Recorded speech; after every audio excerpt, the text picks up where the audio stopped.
Huu ni ubunifu wa hali ya juu sana. Hebu tutazame na kisha tujifunze. Huyu bwana alikuja na idea kutengeneza meza ambayo ingekuwa ni rahisi kubeba na meza ambayo ingeweza kuokoa nafasi. Kama jinsi unavyoona, akatafuta bawaba pamoja na mbao na akawa anafanya maandalizi kama jinsi inavyoonekana. Akaandaa vipande viwili ambavyo vingeweza kutengeneza miguu, na kisha upande mmoja akaukata katikati na upande mwingine hakuukata, lakini akauandaa na kisha akaweka bawaba.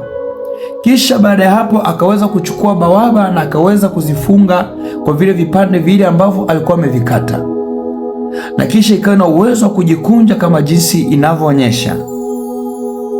Akaweka loki ambayo ingeweza kusaidia meza wakati ikunjua isiweze kujikunja, na meza yetu ikawa kama jinsi inavyoonekana. Wao, sasa ukawa una uwezo wa kuikunja na kuikunjua, na kisha ukapata chakula na ikawa ni meza nzuri sana. Unaoneja idea hii?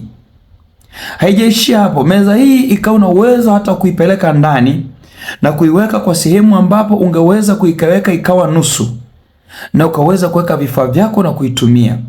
Hakikisha una share video hii na unaweza kunifollow kwa video nyingine nyingi. Wow.